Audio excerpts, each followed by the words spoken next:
Sebelum melanjutkan, jangan lupa subscribe dulu, terima kasih.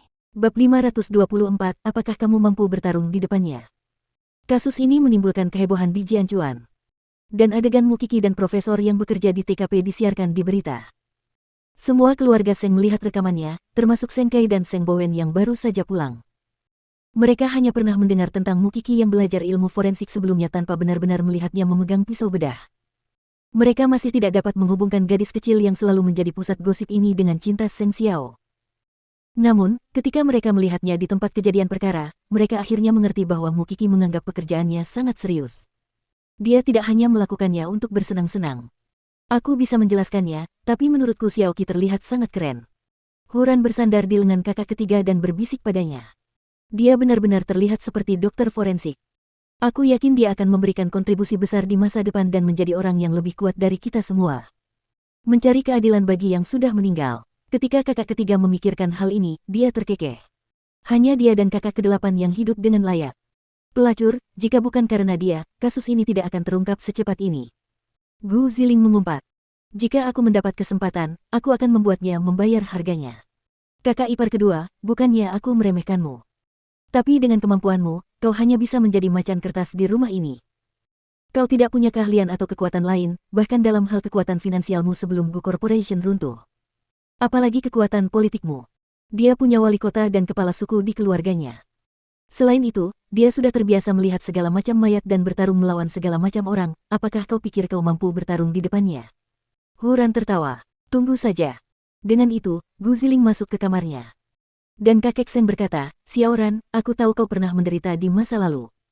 Tapi dia adalah kakak iparmu yang kedua. Kau harus mengendalikan dirimu. Kakek, dia yang memulainya. Dialah yang bertekad untuk melawan Mukiki dan kemudian menyebabkan semua kekacauan ini. Jangan bilang begitu. Aku tidak pernah menyangka gadis itu bisa menjadi dokter forensik dan berani menyentuh mayat-mayat menjijikkan itu. Apa? Apakah dia selalu mengira Mukiki hanya bercanda? Atau dia hanya memberontak? Dia terlalu merasa benar sendiri. Di sisi lain, ketika Lu Qianqian melihat sahabatnya di televisi, ia menelpon Mama Lu. Mama, Xiaoqi muncul di berita. Aku harus bekerja lebih keras sekarang. Kiki adalah gadis yang sangat cerdas. Aku selalu berpikir bahwa sebagai pasangan putra mahkota keluarga Seng, dia tidak akan dapat memilih karir seperti itu.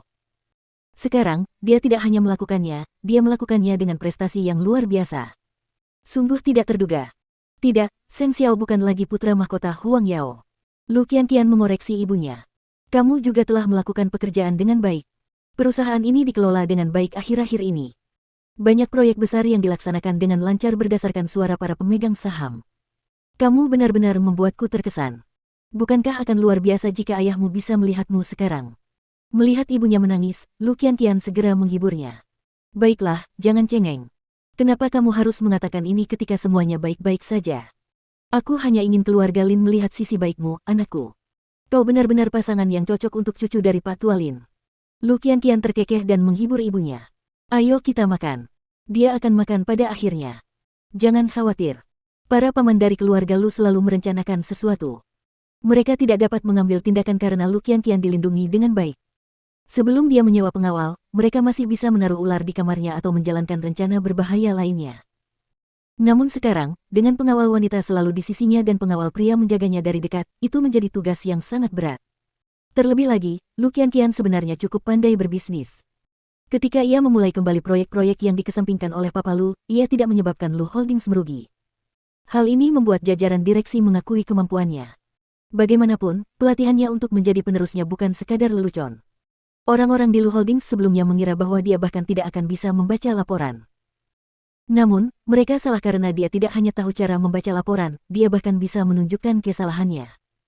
Jadi, mereka yakin perusahaan akan segera kembali ke jalurnya. Semua penderitaan akhirnya berakhir. Namun, keluarga Lin masih menjadi duri dalam hatinya. Dia ingin melakukan sesuatu. Dia benar-benar ingin membuat perubahan. Sore harinya, Mukiki menyeret tubuhnya yang kelelahan pulang. Ia telah bepergian seharian. Tubuhnya sudah mencapai batasnya.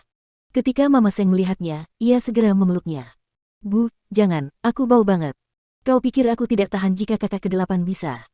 Kau meremehkanku. Mama Seng tersenyum. Naiklah ke atas dan mandi dulu. Bibi Wu sudah membuat hidangan kesukaanmu. Kau pasti lapar. Oke. Seng Xiao belum pulang karena dia ada rapat makan malam dengan sekretaris He. Mu Qixi naik ke atas untuk mandi dan entah bagaimana tertidur di bak mandi. Kalau saja Seng Xiao tidak menemukannya di bak mandi saat dia pulang, dia pasti sudah tenggelam. Sebelumnya di malam hari, sekretaris He menertawakan Seng Xiao saat mereka sedang makan. Adik ipar kecil ini memang berkarakter. Aku tidak pernah menyangka dia akan benar-benar menjadi dokter forensik. Dengan keluarga yang kaya raya, pasti tidak mudah baginya untuk bisa bertahan. Jadi aku tidak akan menggodamu hari ini. Kau harus pulang lebih awal.